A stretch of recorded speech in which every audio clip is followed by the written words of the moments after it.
Hello guys, this is your friend. And we are back with our new fanfic. Which is, what if Kurama gave Naruto a rare summoning contract? Part 2.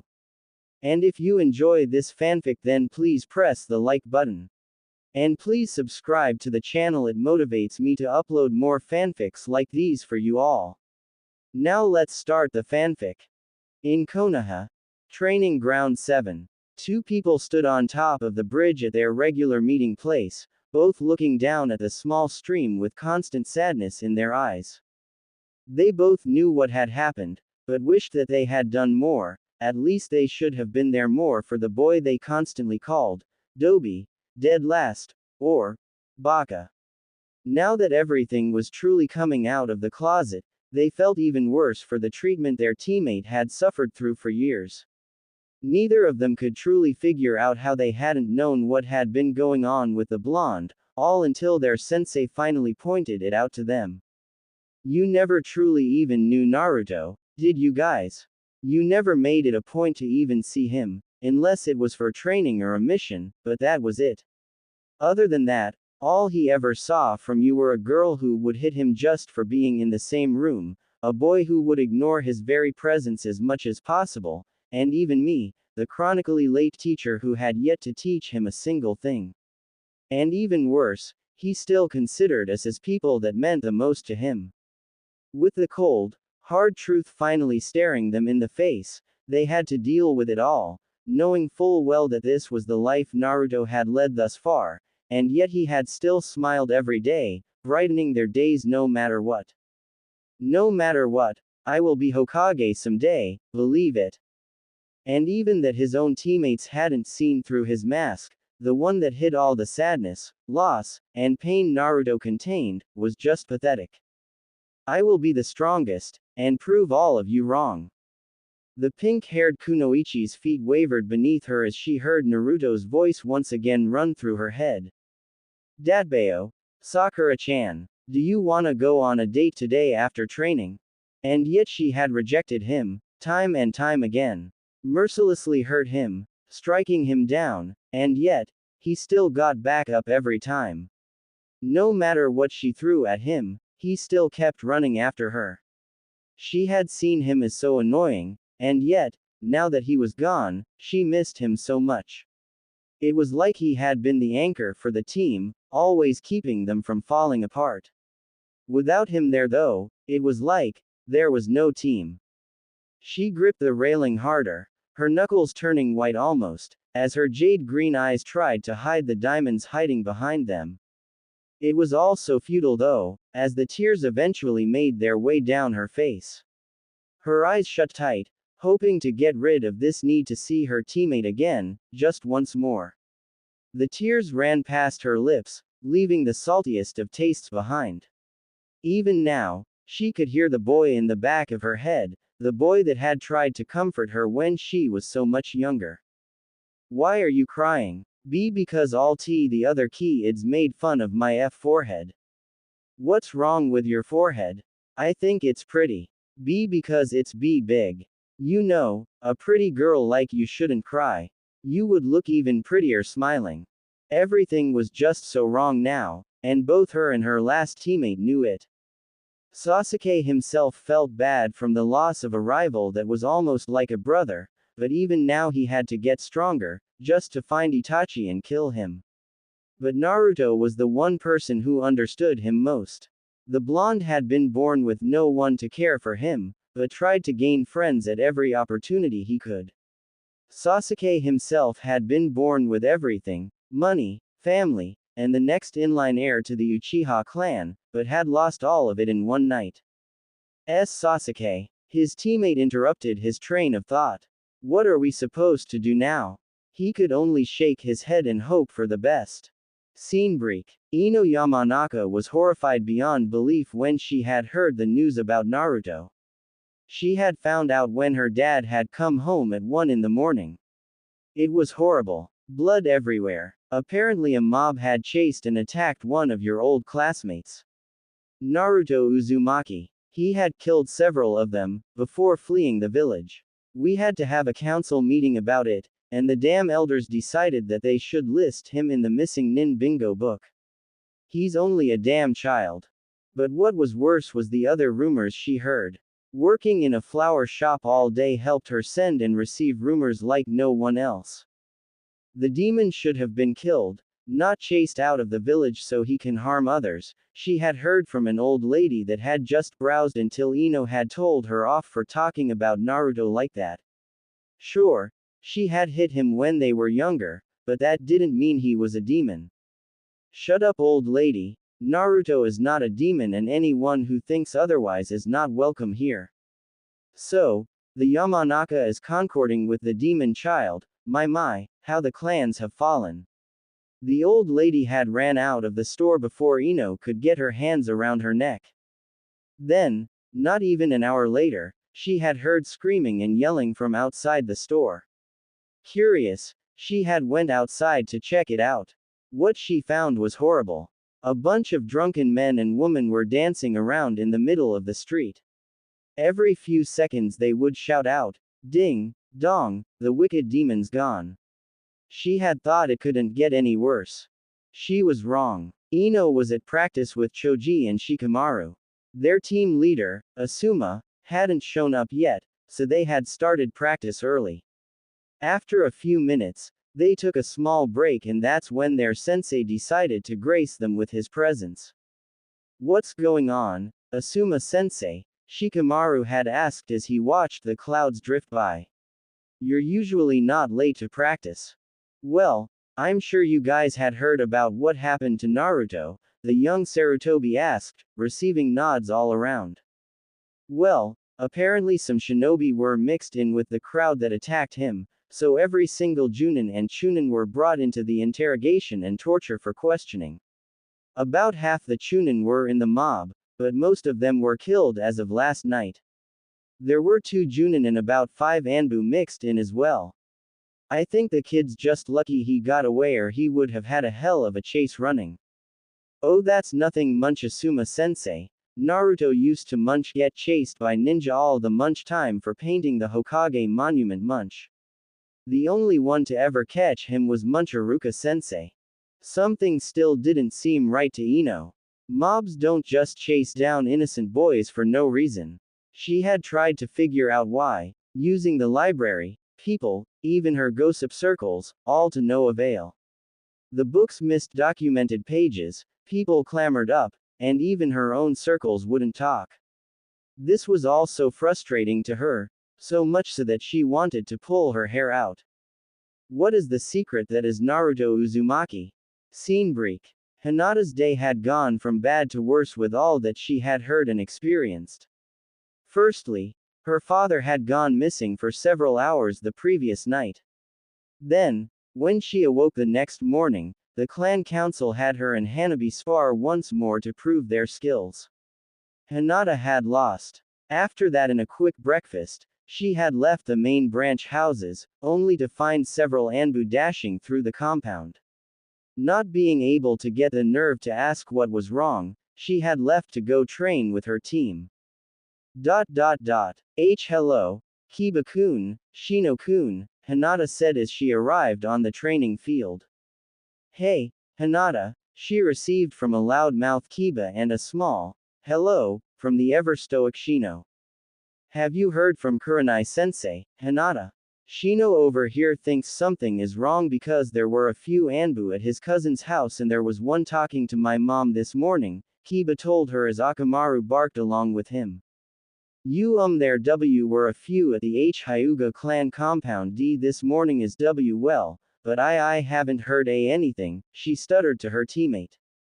With the fact being that neither of them knew what was wrong, and Shino wasn't talking, mainly trying to figure it all out himself, but having already got an idea, they had nothing to do until their sensei could show up. Kiba entertained himself by practicing with Akamaru, Shino wandered the training grounds looking for bugs, and Hinata watched them both, thinking about her longtime crush, Naruto. It wasn't until a half-hour later that a haggard-looking Kurenai shunshined onto the training field. Her eyes were drooping and had black rings around them from stress and a sleepless night.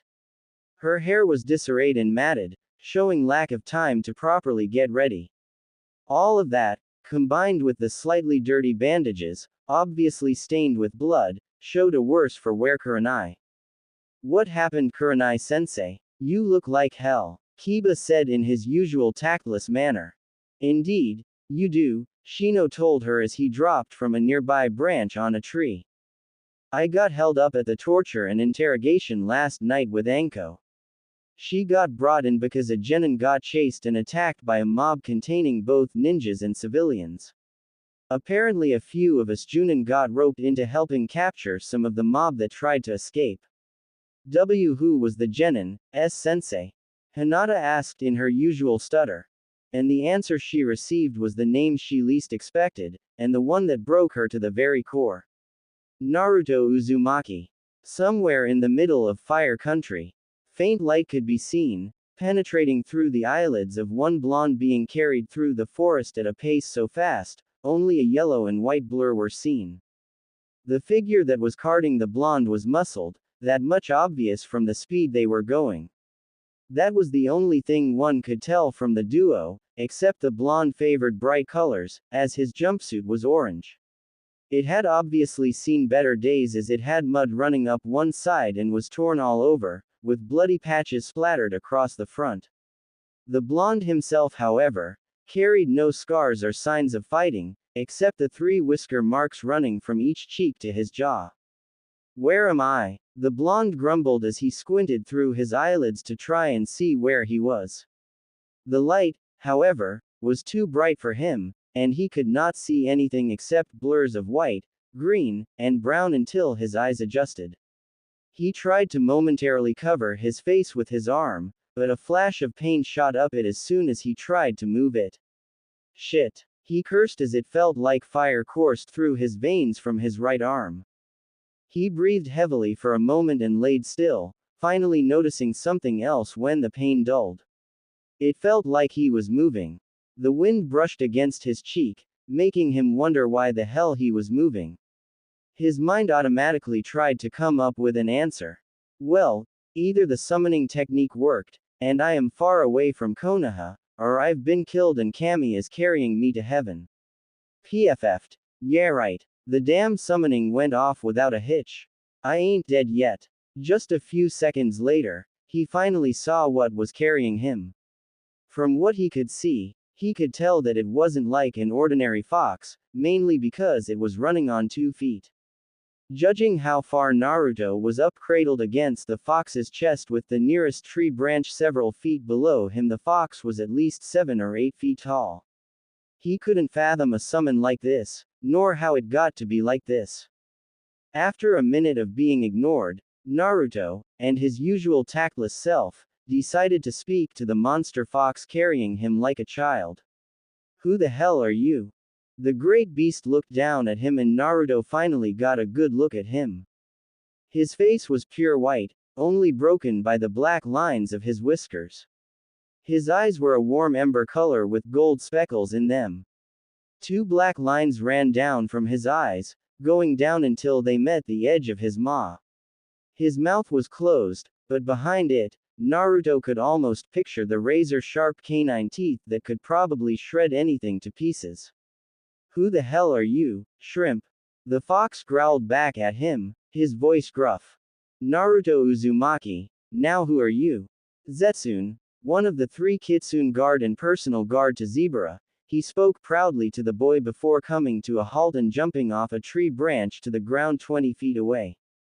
You can let me down, ya know, Naruto said, and then oomphed as the monster fox, Zetsune, dropped him like a sack of potatoes.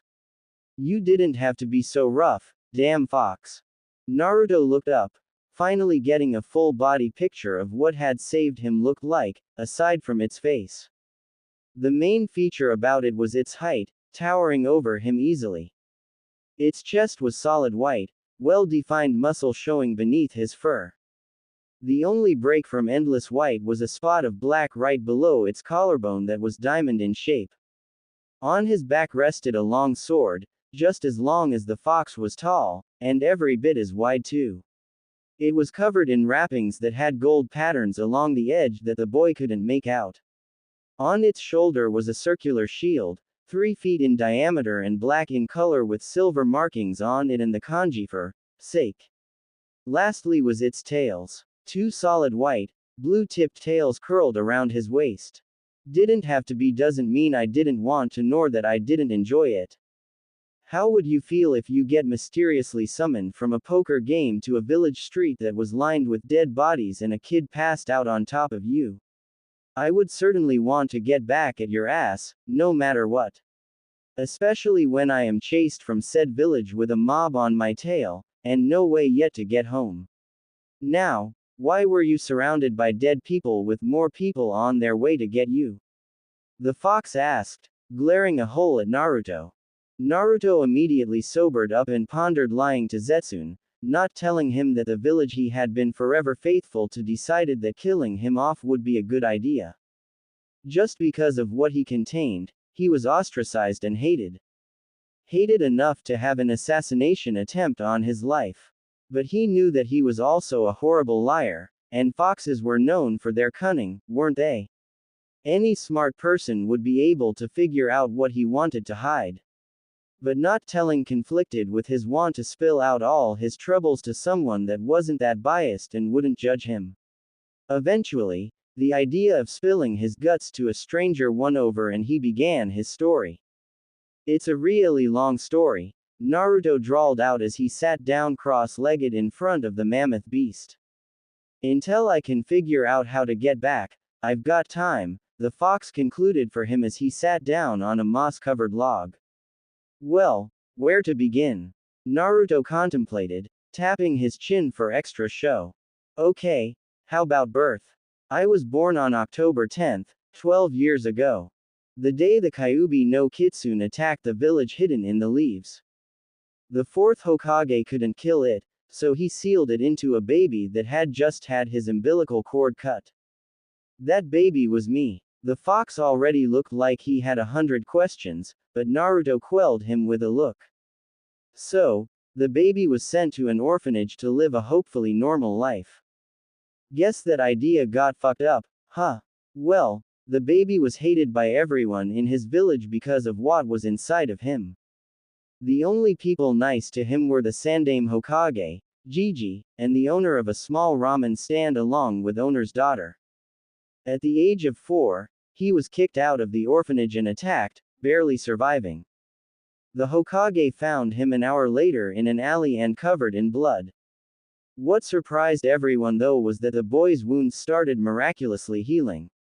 Within 3 days the boy was back to normal, so his Gigi put him in an abandoned apartment and let him live there by himself.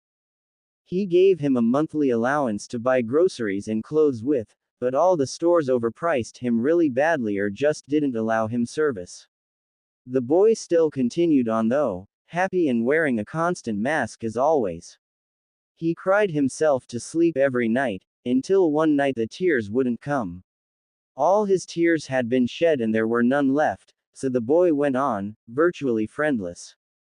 Naruto took a deep breath so he could continue the story.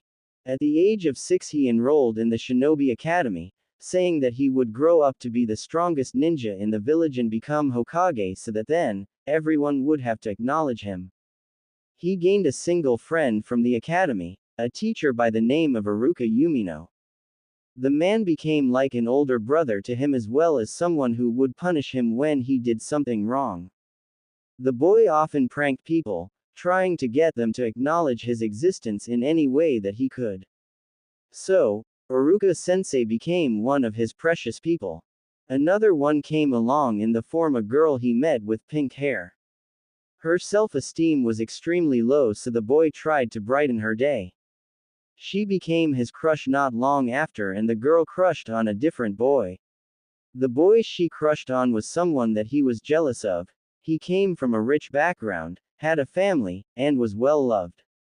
However, the boy she crushed on had his whole family killed, so he became withdrawn and cold to everyone around him. The boys became rivals. Man, I so wanted to kick Sasuke Tem's ass for having Sakura hang around him so much, and still not like her. Eventually, It became time to graduate and the boy couldn't form a bunshin, a necessary requirement to graduate from the academy, so he failed. But he was offered another chance by an assistant teacher by the name of Mizuki. He said the boy had to sneak into the Hokage's tower and steal the forbidden scroll and learn one jutsu from it and to meet him in the forest a few hours later to prove he could become a shinobi. The boy did as asked, and upon arriving in the forest and learning a jutsu he found out that Mizuki was a traitor and planned to steal the scroll from the boy and get away from the village.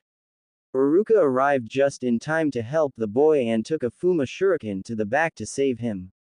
Mizuki told the boy why he was so hated and all about the nine-tailed fox. The boy became angry and beat up the traitor and because of it was allowed to become a shinobi. The boy was, naturally, put on a team with his crush and his rival. Their sensei was an extreme pervert who did nothing but read his little orange book all day. Their first day together he gave them a test. There were 2 bells and he said that whoever got them could actually become genin, but one of them wouldn't pass. The boy immediately started fighting his sensei and got his ass handed back to him on a silver platter. Naruto grimaced just remembering, while his crush got knocked out by a weak genjutsu and his rival also got his ass handed to him as well. Naruto felt a smirk settle upon his lips, so the boy tried to sneak and eat his lunch while everyone else was busy. Their sensei caught him and tied the boy up to a pole while the other 2 got to eat. He was extremely hungry as he hadn't eaten that morning, so his stomach constantly growled. Their sensei told his teammates not to feed him or they were kicked off the team. He also said that they would get another shot at the test after lunch. The boy's teammates fed him so he wouldn't be weak and it was revealed that the test was about teamwork, so they passed. Not long after that, the boy had pulled another prank and was running from ninja of the village trying not to get caught. He barely got away and stumbled upon a summoning scroll, but of course, he tripped on it. When he opened his eyes, he found himself in a sewer, and got to talk to the Kyuubi herself. He got back to the real world after a few moments and signed the scroll with some instruction. Of course he practiced summoning, and he got it right eventually, summoning a small fox. After figuring out how the Kitsune clan and Kyuubi were related he went home to sleep. The next day he woke up with these, and Naruto showed the fox his arms, bandages gone from the fight the night before. Still, they were covered in thick, red fox fur. He talked to his Jiji and his sensei, and showed his sensei his summoning skills. The summon took him out of the village and tried to get rid of him. Of course he stayed on and eventually the summon left after telling him that he was allowed to summon him. The boy passed out from exhaustion and woke up in a hospital some time later. Guards were stationed around him, and after beating them, he almost left but an old man stopped him and told him that he wanted him to join his route, which meant that the boy would become an emotionless weapon. If he didn't, the man would reveal to the public the secret about the boy's arms. They would think that he was turning into the Kyuubi and would destroy the village. The boy left and told the Hokage, and he gave him a few scrolls and empty promises of protection. That night, the boy was attacked, and that's how you found me, Naruto said. He could taste the bitterness in his mouth about empty promises from his Jiji. The old man hadn't protected him, and look where he was now. Wow kid, that's a screwed up life you got, but 2 questions. Shoot. Okay, you got the creator of the whole Kitsune race in you. Right, why not let it out to destroy that village and level it to the ground? Revenge is always a good cure for anything, the fox said as it looked at Naruto. Said boy just glared a whole Zetsune, figuratively of course. After a moment he let out a sigh. He didn't know where this fox came from, but Naruto wasn't like that. Sure, a few harmless pranks as revenge on someone isn't too bad, kind of funny really, but killing people. Because, no matter what, that place still contains a few people precious to me. I couldn't let them die, no matter what. Besides, if I stoop down to their level, I'm just as bad as them. Okay, Matter notwithstanding that you're a fool, the kitsune said as he rolled his eyes. Question 2. Do you know the foxes that you have summoned thus far? Names? Anything. I don't really know, Naruto spoke, rolling his shoulders and getting up off the ground. I think the first one was Zelda or something. He's small, black, and likes to be an ass then suck up. Zelda, the kitsune drawled. Yeah, and the other one was Zemer, the one I caught a ride on. He's snobbish but I think that runs in your race. You little. Zetsune shouted angrily as he refrained from whacking the child upside the head. Ugh, whatever brat, guess it's time for me to go. Wait a minute, Naruto shouted back. Did you happen to grab my bag of things after you got me? Oh, yeah, it's right here, the kitsune said, untying a medium-sized blue bag with a large scroll on the top of it from his waist. He tossed it to Naruto lazily, who caught it still. But I think some of your stuff got soaked. It was in a puddle of blood when I grabbed it. And with that, the monstrously tall fox vanished in a puff of smoke. Naruto turned from where the fox had been to the bag in his hands. He glanced over it, checking the summoning scroll on top of it for measure before opening the bag. Oh, Kami, Naruto gagged as the smell hit him. It was like he had been carrying dead bodies in the small backpack. He tentatively reached a hand in, grabbing a few things at a time. Most of his pictures were ruined, all except for the one of his whole class. His food scroll, though smeared with blood, was still usable even though he had probably lost over half of his food. The scrolls that he was to give to some guy that Gigi were still in there, okay. He pulled out the scroll that contained all his clothes and gagged when he saw that it was completely trashed. Blood covered the seal and everything, smudging the ink and rendering the whole thing useless. The same was for all of his shuriken and kunai. They stank and any fool worth his brain knew that they were gone for. If he tried to hit an enemy ninja with these, even after washing off the blood, they'd still be able to dodge them with their eyes closed by scent alone. The most important things that made it out were his money, the very little he had in there, and the scrolls he had from his parents. He had tried opening them back in Konoha, but the blood seal wouldn't budge. As it was now, he was scared to look until he could actually sort out this mess that was his life. He didn't need a bigger mess thrown on top of it. There was one last thing he needed to find. He reached up to his forehead. Upon it sat the old forehead protector he had got just weeks ago from Iruka-sensei after beating Mizuki. Carefully, he untied it and put it in his pocket where it would be safe for now. Throwing away the soaked and destroyed items from before, Naruto roped the rest together with some ninja wire he always carried around his pants in case of emergency. After securing them all together, Naruto started to walk aimlessly, hoping that he would be able to get to civilization soon so he didn't starve. That is, if they would even let him anywhere near them in the clothes he was wearing.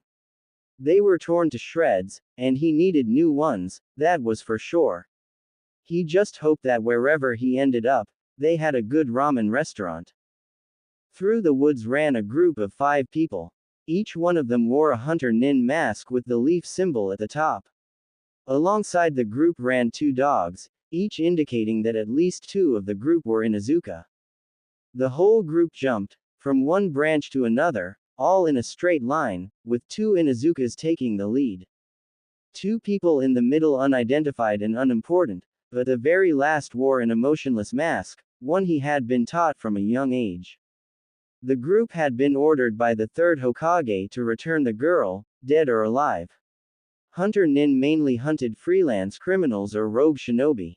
The last of the Hunter Nin in the group was not under orders from the Hokage, but someone else. But still, minding the orders of the Hokage had been a smart choice and he would do so until he met up with his true target. The last Hunter Nin in the group was not actually going to try for the girl they were hunting. No, he was under direct orders from his superior to break off from the group and go for the boy, as soon as he caught a trail. And he had caught the trail around 5 minutes ago. It had been masked by a completely different scent for the most part, but they had stumbled upon a clearing with the boy's scent lingering there. Not even a few days old. His orders were clear. Find the trail, and you volunteer for night watch that night. As soon as everyone else is asleep, find the boy and take him hostage for me. Report back immediately with him, or suffer. Anything less than perfection is not tolerated. Understand? I do not care if you kill the whole team with you to get to the boy, just make sure you do.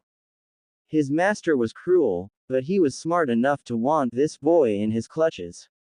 Power was power, and this boy just happened to contain a lot of it. He would be his before the week was up. Scene break. He finally found it. Civilization. At long last, he was here. Kami. He hoped they had ramen here. The best food in the world, and it could be his if he could find a shop. Naruto stood on a large hill with a small village below him. The village itself had at least a good amount of homes, and the shopping district down there took up over half the village. But comparing it to Konoha, it was extremely small, which saddened him to think of his home. The whole time he had been traveling, at least 3 days, he had stopped himself from thinking about his old place and what it represented to him, but signs of human life brought everything back. Trying to dismiss the thought, Naruto replaced it with another one, ramen. He took off down the hill, the midday sun at his back, reaching the village a minute later with everything tied to his back and a small amount of cash in his wallet, Gama-chan. He walked through the outskirts of the place, mainly the residential district, and proceeded to the shopping part of the village. He spotted small signs of people while in the homes he passed, but when he got near the shops, the idea of the place being slightly abandoned never crossed his mind. The streets were crowded, people everywhere. That at least made him feel better. He passed shops carrying clothes, tools, a small cafe, and then the food places. People pushed against him, some laden with bags, while he tried to find somewhere to eat. Instant ramen couldn't cut it for too long. His stomach hungered for the glory that is true ramen. He walked by a teriyaki shop, noticing that it was virtually empty, before proceeding along. A small tavern, a casino, a dango shop, and a grocery store later, and he still couldn't find anywhere that sold his delicious treat. Finally pushing against the crowd, Naruto gave up the search for food and decided to settle for something else. He passed the teriyaki shop once more, before noticing something. A small sign stood near the door advertising some of the specials on food. The widest grin stretched across his face as he looked at the bottom of the list. Miso ramen. Yes, he had finally found it. He walked into the establishment, the door swinging shut behind him, and finally noticed the place. It was medium-sized, a bar counter near the front, and grills and cooks in the back. A few booths rested near the entrance and tables between the bar and booths. He walked to the bar, sitting on one of the stools and waiting for someone to take his order. In front of him was a strip of paper taped down on the counter listing foods and drinks, but he already knew what he wanted, so he didn't bother himself with that. In the meantime, however, he looked around to see what kind of people were there. There were only a few besides him at the bar. A guy passed out at one end with a bottle of sake in hand, and another guy sitting a stools away in a business suit.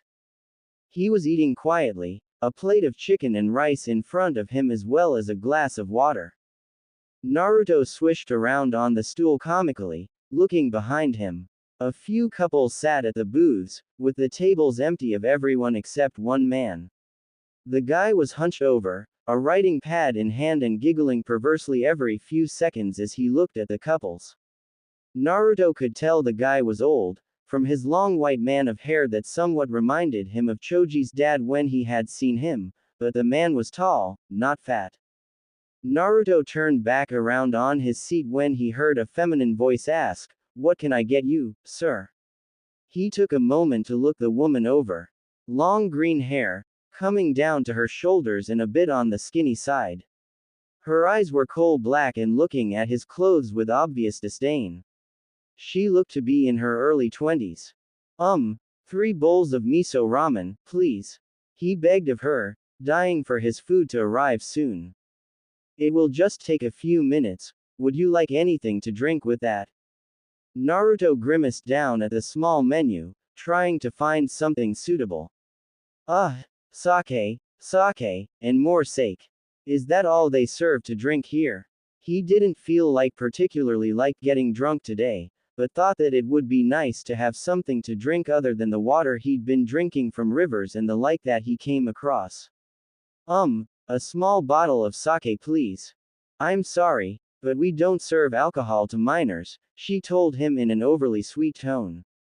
Okay, this was ticking him off. The only damn thing to drink on the menu was sake. What else was he supposed to drink? It was at that moment he'd remembered what a tavern owner told a couple of just graduated genin when he still lived in Konoha. Old enough to kill or be killed, old enough to drink, or anything else within the law, that's what I say.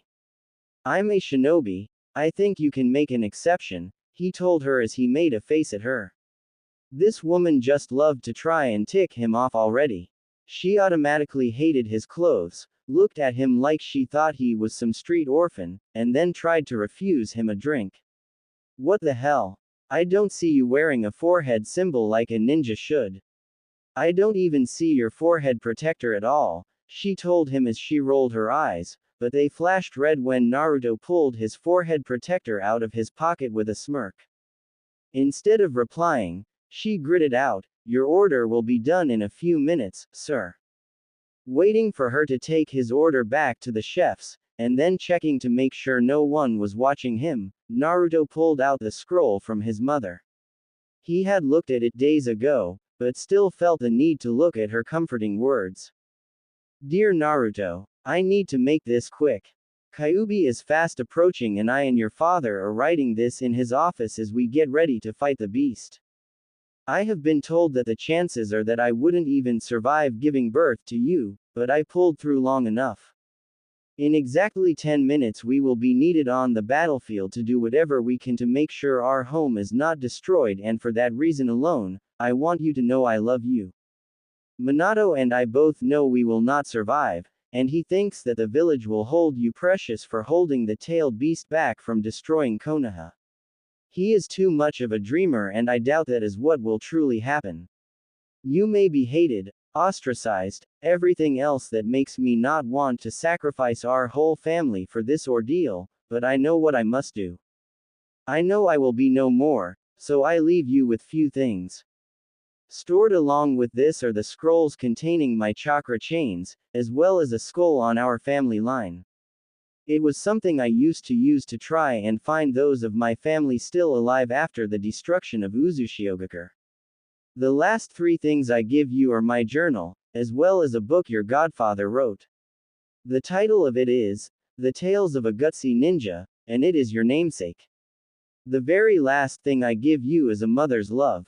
Do not let anyone tell you otherwise. No matter what, I love you, remember this. Your mother. Kushina Uzumaki, red-hot-blooded habanero. Even after reading it several times, he could still feel tears leaking at the corners of his eyes. He pushed them back, thinking to himself, it doesn't matter, I will not cry.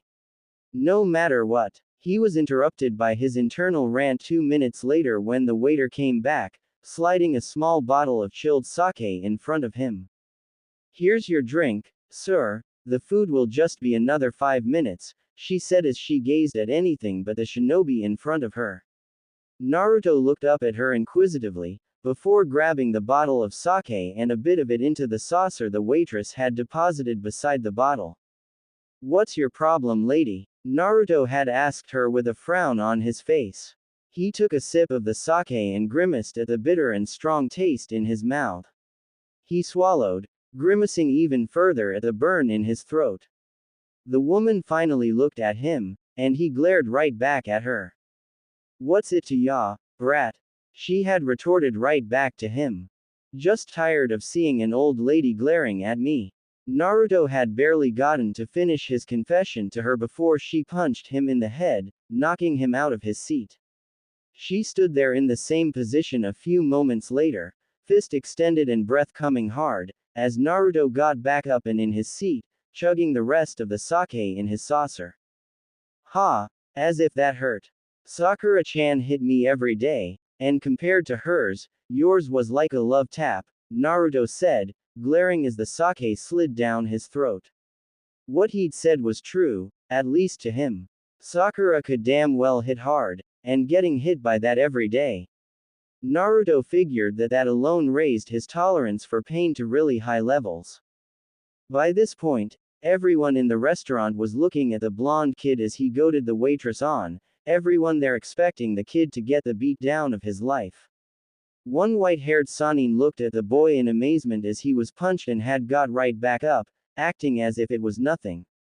He watched from the crowd as well, thinking the boy would get pummeled like the white-haired man usually did. That idea was stopped as the green-haired waitress laughed and leaned onto the counter in front of the blonde boy. Hey kid, that's pretty damn funny and impressive. Man, I thought you'd be out cold. Most men usually are after a punch like that, she said after coming down from her laugh. What's your name, Yaki? Naruto Uzumaki, he practically screamed. Name's Kin Haganu, she told the boy, before grabbing the bottle of sake in front of them and taking a gulp from it. The white-haired man behind the twitched, the name of the boy sounding extremely familiar. He looked just like someone he knew, but the effects of drinking several bottles of sake had gotten to him, and he couldn't quite place it. Then one word rang loud and clear in his mind that had the affect of making his thoughts running around like him from a crowd of angry women. Uzumaki. Shit, it's their kid. What the hell is the Gaki doing out of the village? He might be on a mission, but wouldn't he be wearing his Hitai-ite? Maybe it's an infiltration mission.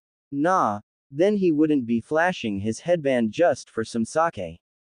So if it's not that, and I seriously doubt it is because I don't feel any other powerful chakra sources nearby signifying teammates, why is he here? Damn it Gaki, without even talking to me you cause issues. Oh well, I need to leave in about a few days or so to reach Konoha, but in the meantime I'll keep an eye on him.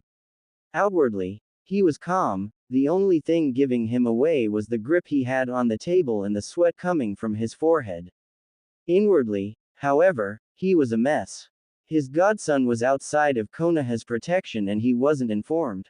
What the hell was Sarutobi-sensei thinking? While Jiraiya was seething, Naruto and Kin had started talking, eventually winding down to show that they both shared some of the same qualities. They were both somewhat blunt, both were talkative and loud and obnoxious when need be. Lastly, they were both protective of people near them.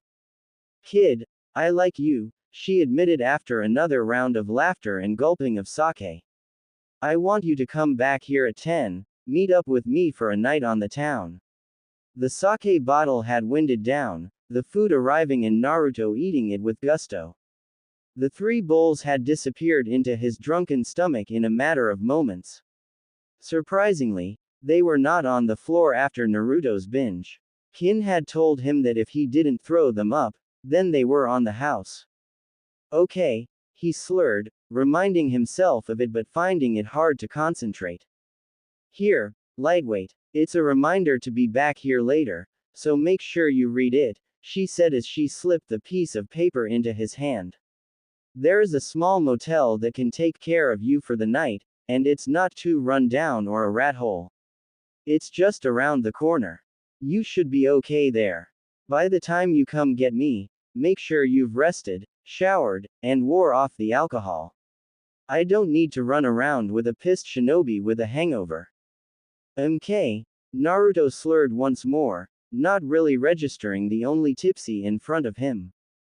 You've got at least 6 hours to nap, and then 1.5 more to get ready and be here, she explained before telling him, now get lost kid. I got a job to do.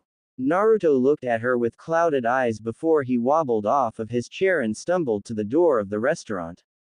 He pushed the door open, not noticing the green-haired girl he'd been talking to walk over to the perverted man with white hair. So, Why were you paying so much attention to the blonde, Jiraiya? She asked, breaking the man of his mind-induced haze. You should know, kin. After all, you know almost everything I know intel-wise, he retorted right back at her. There has never been any harm just verifying information. So yep. And you want me to? Yep. Wow. I almost feel sorry for the kid. Too bad. He was pretty damn nice to me. Even if he was drunk halfway through. With that, both Kin and Jiraiya vacated their seats. One was off to spy on Blondie and adjust another meeting with a contact, while the other was preparing to do something she had become useful for her entire life. Gaining knowledge. Naruto stood in front of the mirror, trying to see if he looked decent enough. Earlier had been horrible, and he could barely remember a thing about it. Flashback. Naruto stumbled down the street, just having left the restaurant, and was trying to look for the nearest motel. Kin had told him where one was, but he had already forgot. The only reason he had remembered to look for a place to sleep in general was because some small part of his brain retained that much common sense. Every few seconds or so, his brain would find a new distraction to keep it entertained. One such thing was the people he kept bumping into on the streets. His steps would curve from the main part of the road and he would start running into people, letting out a small laugh, and then bounding down the streets, letting out little giggles. Haha, he sounded like Kakashi-sensei. That thought alone just opened the floodgates of his brain and he tried to keep from crying. Oh, how he missed Kakashi-sensei and his tardy and perverted ways. Oh, how he missed Sasuke Tem and his broody, stick-up-the-ass nature. He even missed Sakura-chan and her banshee, screaming war song, ways. Oh, how he missed them all. Iruka with his older brother ways and giant screaming head. That thought caused him to giggle again, effectively stopping the, almost reduced to tears state he was in. Then the thought popped into his head once more. Find the motel so we can get some rest for tonight. This thought made him come to a sudden stop, and he regretted it when someone bumped into him with a shout of, "Watch where you're going, kid." The man just kept walking past him, grumbling to himself while Naruto continued on his way, finally spotting the motel on the street corner. He opened the door, the bell above jingling as he walked in. Hello. Naruto greeted the manager of the place. Hey, kid, the man greeted him. You want a room for the night? Yep. I'll put you up in room 69 and you can pay when you're ready to check out, okay? Naruto enthusiastically nodded his consent and the man tossed him a key. As Naruto reached out to catch it, a small slip of paper fell from his hand. What's this? Naruto asked himself, bending down to pick up the paper and getting hit in the head by the key. Ow! Naruto rubbed his head, finally reaching down and grabbing both the key and the note. He put both of them in his pocket, forgetting about them as soon as he did. What's the room number again? 69, the man sighed, exasperated at the drunk blonde. Okay, Naruto screamed before giggling pervertedly and practically skipping out of the building. The man sighed once more before reaching under his desk and pulling out a very familiar orange book. It's going to be a long night, I can already tell. Outside the main building stood Naruto, preparing to walk to his room. He took 2 steps before his vision started shaking. Suddenly the green plants beside the building were splattered in a different color. A tan color with chunks of other different colored things in it, and Naruto on his hands and knees beside it, heaving out his guts. Oh, I feel woozy, he slurred before vomiting out the rest of his stomach's contents. Damn, that sake and ramen didn't taste nearly as good coming up as it did going down. He stood there, bent over and dry heaving for a few more moments before finally straightening up and wiping the bit of vomit off of his chin and lips. Acting as if nothing had happened, he started on the short walk to his room. He counted the numbers down until he got to his room, sobered up a bit from his now empty stomach. Finally finding the room, he put the key into the lock and turned it, opening the door and stepping into the room. The lights were off, and not being able to see anything, he stumbled around for a minute trying to find the light switch. After finally finding it, he flipped on the lights, and shaded his eyes from the bright light immediately flooding the room. Good God, that made him feel even worse. Letting his eyes adjust, he scanned the small room, noting the door to a bathroom, a king-sized bed, and a nightstand a foot away from the bed. Ready to just pass out, he dumped his bundle of things down onto the floor carelessly and rifled through his pockets to put everything on the nightstand. The key, the note, and a small book entitled, The Tale of a Gutsy Ninja, ended up there before Naruto threw off his pants and curled up into the soft bed, not bothering to shut off the lights before he passed out from exhaustion. Flashback end. Because of it all, he had woken up with just enough time to get ready.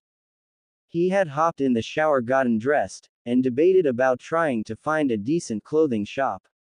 He didn't have much money, and not more than a few minutes to get to the restaurant to pick up Kin, so he tried to decide what to do.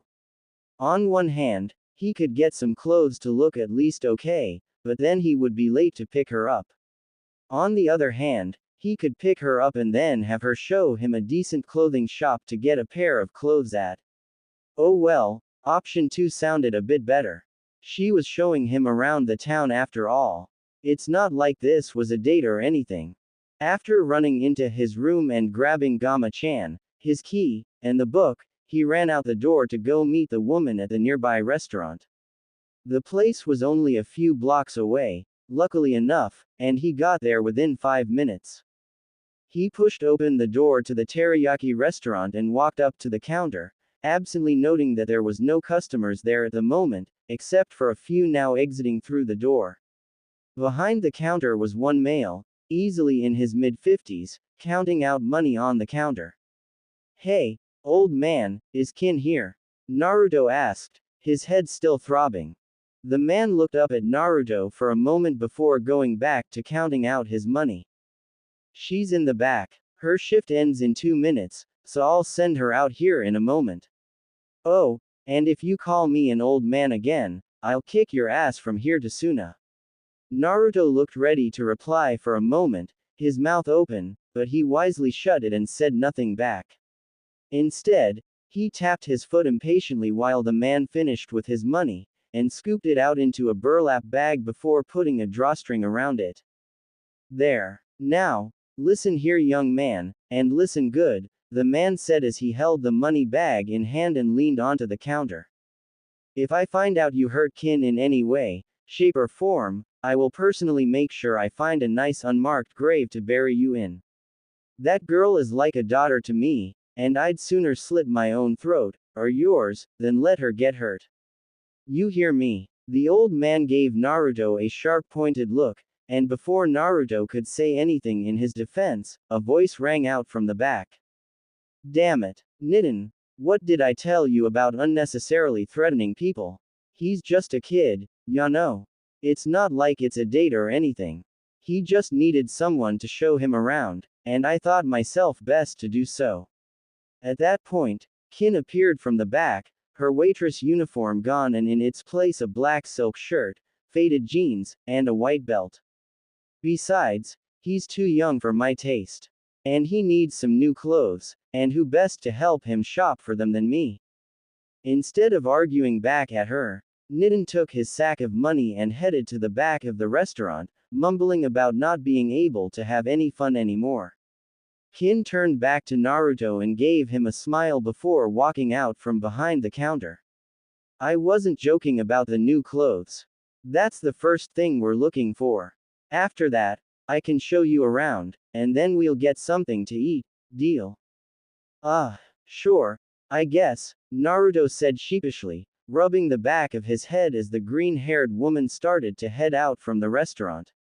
"Hey, can you at least tell me something about you? I don't really know anything about you besides the fact that you like to get minors drunk and can pack a pretty hard punch." Okay, how about this? I ask you a question, and you answer it truthfully. Then you can ask me a question, and I'll do the same. Nothing too personal though. Okay, came Naruto's enthusiastic reply. He was finally making some new friends. What are your two favorite colors? Her question seemed random, but it was meant that way for a reason. She was setting the bar with the first question and she knew this. She didn't want the kid asking extremely personal questions right off the bat, and she didn't want to scare him away by doing the same to him.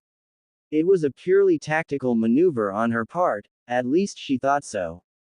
Naruto saw it as nothing more than a friend wanting to know what his favorite colors were. Orange is my first favorite color, I guess. Red is my favorite after that though. Before he had a chance to ask her a question, she laughed. Orange, a ninja's favorite color. Dear Kami kid, that'll get you killed one day.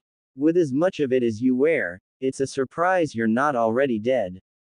Ha ha ha. Her laughter broke down into chuckles, before she saw hurt flash through the boy's eyes. But seriously, orange, why? What is with the orange jumpsuit anyway? Orange makes me stand out. Why wear clothes that make me look like all the other ninja? It just means that I'd be lost in another crowd, he responded, ignoring the question about his jumpsuit. He didn't feel like talking about why he wore it anyway. Now, it's my turn to ask a question. What are your favorite colors? Well damn, she thought to herself. I was hoping to at least get a few more answers with a trick or two. Single quote. After a minute of thinking, she decided it would be harmless to tell the boy her favorite colors. He couldn't really use them against her or anything, could he? I guess my favorite color is purple. After that, green. Now, my question to you is this: do you prefer baggy clothes or tight ones? Because we're at the clothing shop and there isn't any way in hell I'm letting you choose your outfit with the atrocious fashion sense you have. Naruto looked up, realizing what she said was partly true. They were standing in front of a small store called Takado's Clothes and Accessories, Wonder Emporium. The other part of him having no fashion sense was so wrong, at least in his mind. I do so have some fashion sense. Orange is the coolest color ever. He decided to voice his opinion, gaining a snort in response. Kid, you are so wrong, on so many levels. Number 1. You are wearing a Kill Me orange jumpsuit, which I might add, is almost in tatters. And 2. It is orange. No ninja would ever wear something like that. Didn't your sensei teach you anything? Naruto turned away from the woman, ignoring her as he walked into the shop. What she had said had brought so much to the surface. His thoughts were in turmoil, raging against each other. She's right. What kind of ninja wears orange? But it's not my fault. It's all they would sell me. It was the only thing that I could afford. It was at that point that a dark whisper entered Naruto's mind in the voice of Kyuubi. Kit, it's their fault, not yours. They wanted you dead. They didn't just make the only outfit you could wear that way for any reason other than your death. They painted a bright target on you saying, kill me, kill me. You need to understand that, Kit. They tried to kill you and then make you leave. Your own Hokage could do nothing to stop it, nor did he. Was he there to protect you? Your own sensei taught you nothing. Do you think that was nothing but a mistake on his part, or merely another way of getting you killed? Naruto stood there in front of the half-open door, shell-shocked at what he had just heard. Was it true? Did everyone there hate him? Even Gigi and Kakashi-sensei? No. He shook his head fiercely. There is no way they would do that to me. The fox was oddly silent, knowing nothing she did could combat the fierceness of Naruto's bull-headed nature. She may not be able to convince him to forget everyone at that Kami-forsaken hellhole, but she would make sure that he never saw that village again unless it was in ashes and that Naruto would be safe. He was her kid after all. Kid, you okay? Came Kin's voice as she grabbed his shoulder. You just froze up there. I'm fine, Naruto cut in an icy voice, glaring at the offending appendage resting on his shoulder. Look here, shithead, I don't give a hell what you think. You have no reason to be mad at me. and if you do, I'm sorry. If not, then I guess it would be time for me to go. I'm not here to be your punching bag, kid. I'm here to help you. Her tone was an angered one, only reserved for when she got real mad.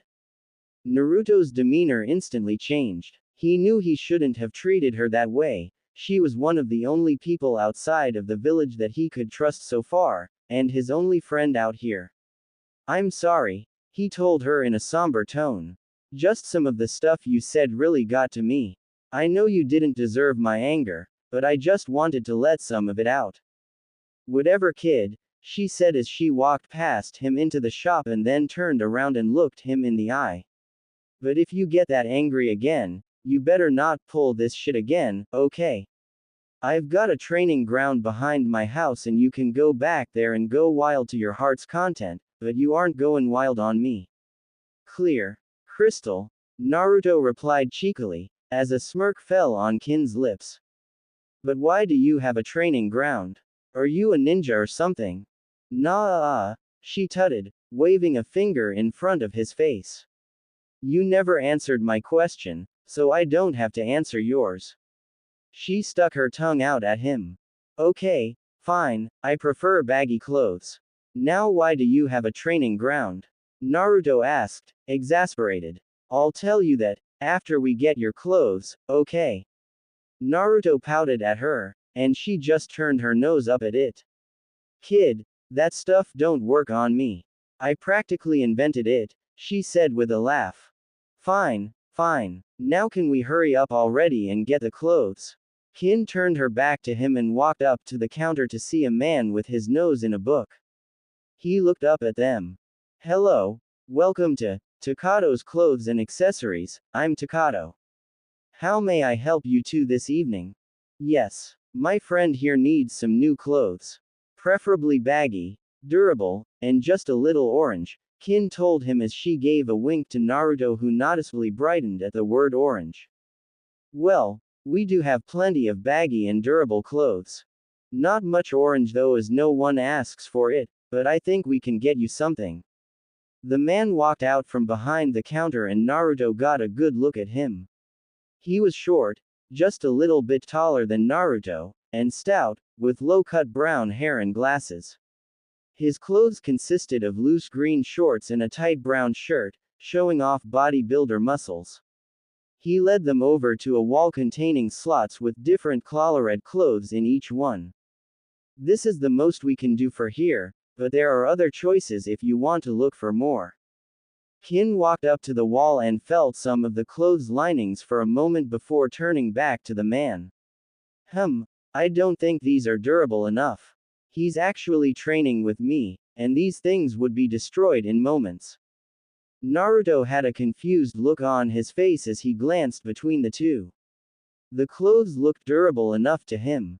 Takato wizened up after a few seconds of thought, then his face brightened up. Ah yes, we do have some clothes in the back. They are specially durable and can last for a good long time. Now, come on, he said as he led them to a door behind the counter and opened it with a key. He held it open for a few moments, motioning them through. I'll just leave you two to it, then. Naruto and Kin walked into the back room, and Naruto's eyes widened to instant proportions. Hanging on walls and shelves, from floor to ceiling, were mesh clothes, cloaks, and all of the sort. Weapons hung from random places in an orderly fashion, covering up the rest of the space not occupied by clothes. Kin turned to Naruto, a serious glint in her eye. Naruto, I need to tell you this here and now. Do not, I repeat, do not, tell anyone what you see here today. Takato has this place for most passing ninja or samurai in need of clothes. He knows me and is a close friend, but if this town were to get raided, he'd be screwed if not for this place. Naruto nodded, still confused. But why is it back here? What's so special about it? Kin just rolled her eyes. If this town was raided, he'd be able to safely fit a bunch of people in here. And for the reason that he once had all this stuff in with the regular clothes, but had little kids buying knives and swords which they couldn't handle. A kid died for that reason, and he couldn't live too well with the guilt, so he moved it all back here. The only way for him to let anyone back in here is if they use the word training, or if they are a ninja show their headbands. Samurai, underage ones of course, have to tell him the first 3 of their rules of honor. Naruto immediately brightened up. So he's a samurai? Nope, she answered, shaking her head. He just got a bit of training from one in exchange for supplies. Now, why don't you browse around, and I'll try to find something that would look good on you, okay? Naruto nodded his head and started to browse, looking at the different weapons. Kunai, shuriken, senbon, a huge zanbeitu, even plain katanas. He looked through shelf to shelf, things getting cooler and cooler, even more expensive as he went. Weapons got fancier, sharper even, as new types of weapons were added to their ranks. Finally, Naruto came to the back wall, looking at the last 10 weapons on display. He could hear Kin over by another wall, adding clothes together for matching sets. Naruto looked at the weapons individually, them getting more awesome as he went on. The first was a katana, the sheath a shiny red color with a picture of a black moon and sun on it. It was kept a polished color, encased in a display case with the katana itself poking out about halfway. The katana was the best in Naruto's mind. It was a wicked black color, edges looking sharper than an anbu's. It was nondescript after that, the only other discrepancy being a blood-red kanji at the base of it, reading, habanero. Its hilt was wrapped in red and black leather. Looks like you found my most treasured weapons, a voice spoke up behind Naruto, startling him and making him jump. He looked bend him to see Takato standing there, pushing his black-rimmed glasses up his nose and setting his elbow on the arm folded across his chest. In his hand was a jacket. Every one of these swords is precious and important to me, some of their values as low as dirt to others, and some as high as a mountain. But every last one has much value in them, sentimental value to me. Naruto looked back at the swords, noticing that one on the end was chipped, and looked like a huge needle. One beside it was broken in half, yet still pearly white. What's so special about them? Naruto asked the shop owner. The owner glanced from one to the other, finally pointing to the big needle. That right there was owned by one of the 7 swordsmen of the Hidden Mist. A woman once brought it into here saying she wanted to sell it. I was astounded at that, having researched the swords themselves for years.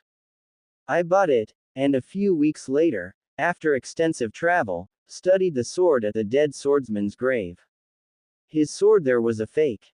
Mine was the real one. Takato pointed to the one broke in half.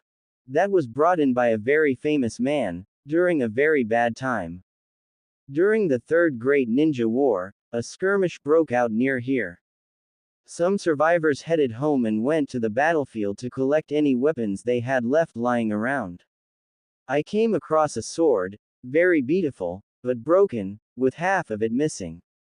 The sword's owner was half dead, so I brought him back to my house and took care of him. A few weeks later, he woke up and told me his name. Kakashi Hatake. He thanked me for my troubles and offered me his sword as payment. I accepted, but told him that if he ever wanted it back, to come here and it will be his. I later found out that the sword was the blade of the legendary, White Fang of Konoha. I have not seen Kakashi since, but I still keep the weapon prepped, just in case. Takato turned his eyes to the katana Naruto had been looking at, and Naruto followed his gaze. That one there was ordered specially by a very important man, to the love of his life. The man's wife and himself were very close to me, and very important. Both saved my life on numerous occasions. A week before the sword was finished though, both he and his wife were killed. You do look somewhat like that man though. Who was it? Naruto asked in awe as he saw the sword in a new light. That, I cannot tell you. I will say this though. The man's wife was called the hot-blooded Hbnero. Naruto finished for him, shock running through his veins at finally recognizing the name. Also known as Kushina Uzumaki. You knew her? The man asked, shocked as he turned his gaze to Naruto. But you are too young, she died at least 13 years ago. Naruto glanced around for a moment, before fishing a scroll out of his back pocket. I need you to swear you won't tell anybody about this. The man nodded. I swear it on my life. After all, my life is mainly composed of secrets. Naruto handed the man the scroll, knowing he could trust him. The man said he knew both his mother and his father. And he needed to know about them both, otherwise it might drive him insane. They were his damn parents and he had almost no information on them. Takado's eyes widened in shock as they scanned the page in his hands, and his eyes just kept widening, almost to epic proportions. Naruto would have found it funny and laughed if the air wasn't so thick with emotions. After all, it's not every day you found out your dead friends actually had a son. Takado's eyes blurred over with tears as he read the last few lines. The very last thing I give you is a mother's love. Do not let anyone tell you otherwise. No matter what, I love you, remember this. Your mother, Kushina Uzumaki, red-hot-blooded Habanero. Well, Naruto, let me tell you this, Takado said as he rolled the scroll shut and handed it to said boy. You had the best parents in the world. Nobody could have done better, and I bet that no matter what, they're proud of you. Thanks, Naruto replied, putting the scroll back in his only pocket. That means a lot to me coming from a friend of theirs. Takado nodded, then bent over to the display case and pulled out a key. He put the key in the slot, hands trembling as he lifted up the glass casing. It had been so long since he had taken a sword out of here to give away that he felt weird. He picked up the polished black and red katana as he moved to shut the case. Before he did though, he heard Kin behind him and Naruto. Wow, old man, I've never even seen you take anything out of here. Is Naruto buying a new weapon? Nope, the shop owner replied as he pulled the sword out and finally shut the case, locking it. I'm giving it to him. You don't have to do that for me. Naruto replied, shock evident in his voice at what Takado was doing. Yes, I do. This thing is practically your birthright, Naruto. I know for a fact that your parents would have wanted you to have it. Besides, if I didn't, it would just sit back here and collect dust. I'm sorry, but I really can't accept this. I don't even know the first thing about wielding a sword anyway. Then I guess we'll just get someone to teach then, I can. Takado told the boy, and winked at the mentioned girl. He turned to Naruto and pressed the sword into his hands, wrapping his fingers around it. But, Kin bent down to Naruto's ear. Look kid, just take the dang sword. I can send a letter to my friend who's a great swordsman and he'll teach you everything you need to know. Hell, until he gets here I can teach you some basics, even a style or two. What do you say kid? In reply, Naruto just hugged Kin, then leapt up and gave Takado a big hug as well. When he fell to the floor, he gave them both a wide grin. Thank you both, so much, this really means a lot to me. Yeah, it don't matter. As soon as you get back from being a trained swordsman though, you'll have to spar me and show just how good you get with that, Takado said, giving Naruto a smile in return. Okay, enough with the sappy moments, people, they give me headaches, Kin replied, mostly joking. Kid, I've got you some clothes right here. I think it looks pretty good, but if not, we'll find you something else. Now go try them on. She tossed the clothes to him and then pointed to a corner of the room that was mostly a dressing room, work room. Takado threw Naruto the jacket from his hand and Naruto ran over there, eager to look at his new clothes, and Kin turned back to Takado. Okay, Spill. Why did you give the kid that sword? I remember you turning down millions of ryo for one of these swords and you just happened to give one to a kid that just so happens to pass through. What's going on? Kin asked, giving him the evil eye and crossing her arms over her chest. It's the kid's birthright to wield that sword. At one point or another it would have gotten to him anyway, Takato replied, and seeing her open her mouth once more, he gave her another answer. It's not my place to tell you who either of his parents are. You probably wouldn't know them anyway, except by name. Both of his parents though were my friends, and both had plenty of enemies. I don't need word getting out about him, especially with you having that spy network. Anybody finds out, and he'd be dead in a week, hunted by almost every one of the 5 great nations. He's that important? Kin asked, awed, and ignoring the jab at her having a loud mouth in her spy network. Yep, that important and more, Takato said, then waved a hand at her when he saw Naruto exit the dressing room. And here he is. Looking good, kid. Naruto looked down at the outfit. It consisted over a wire mesh undershirt, with orange lining. His short-sleeved jacket was unzipped and was black, a red cross in the middle of it with an orange kanji. The orange edge of the wire mesh peeked out from his jacket, giving the jacket an orange-colored edge on the sleeves. Over it he wore a simple, black, half-zipped and high-collared cloak that went down to his shins. On his legs he wore baggy black pants with an orange line going down each side. His feet were covered by red ninja sandals. On his back, peeking out from under the cloak was the katana. Its handle was by the right side of his head. Yeah, Naruto said, scratching the back of his head. It feels really comfy, and there isn't much orange, but I think it's pretty cool.